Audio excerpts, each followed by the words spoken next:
नमस्कार. मी किरण ठाकूर, ज्योतिष्य आणि वास्तुतज्ञ. मी लगातार आपल्या सगळ्यांना मार्गदर्शन करत असते.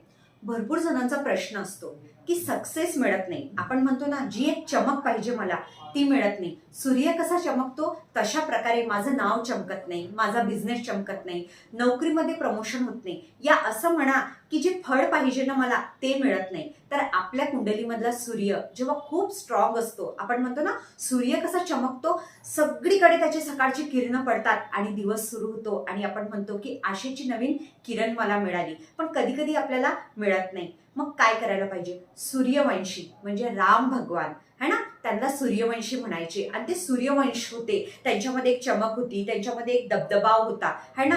पण तरीही त्यांनी जो तो काळ आहे वनवासाचा तो भोगलेला आहे. तशाच प्रकारे आपल्या पण कुंडलीमध्ये असतं, आपल्या स्वतःमध्ये. आपण म्हणतो ना, आपण कोणत्या घरात जन्माला आलो, काय आहे कर्मकांड आहे, या गोष्टी खूप वेगळ्या आहे. जर आपल्याला आपल्या घरामध्ये मोठा भाऊ असेल, तुम्ही या छोटे असाल कोणी, तुम्हाला जेवढा पाहिजे तो दर्जा मिळत नाही. तुमच्यामध्ये आपण म्हणतो ना की तुमच्यामधला तो दबदबाव निघून गेलेला आहे, की समोरचा तुम्हाला रिस्पेक्ट देत नाही, तुमच्याकडे लक्ष्मी माता येत नाही. काय करायला पाहिजे अशा वेळेस? तुमच्या घरी सूर्यवंशी राम भगवान खूप सुंदर अवतारामध्ये, हातामध्ये मस्त धनुष्यबाण, खूप सुंदर त्यांच्या डोक्यावरती असं मस्त त्यांचा तो जो ताज होता तो त्यांनी घातलेला, सीता माता, हनुमान भगवान खाली बसलेले हात जोडून, असा मस्त अयोध्येचा फोटो तुमच्या घराच्या ईस्ट म्हणजे पूर्व दिशेला तुम्ही लावून द्या. तुमचं ऑफिस असेल तिथे सुद्धा लावू शकता.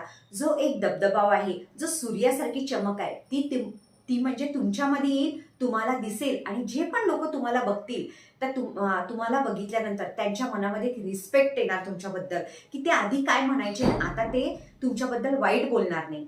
मग तुम्ही आणखीन काय उपाय करायला पाहिजे? तुमच्यामधला एक दबदबाव चांगला येण्यासाठी, नोकरी लागणे, सगळे कामं होणार. रोज आदित्य हृदय स्तोत्राचा पाठ तुम्हाला करायचा आहे. जेव्हा सीता मातेला आणायचं होतं तेव्हा राम भगवानांनी आदित्य हृदय स्तोत्राचा पाठ ऐकला होता आणि त्यानंतर ते गेले होते हनुमानजींसोबत. म्हणून मी सांगत असते की तुम्ही जे पण करत आहे ते विश्वासाने करा आणि लॉजिकली करा. बघा, तुम्हाला काही दिवसात रिझल्ट मिळतील.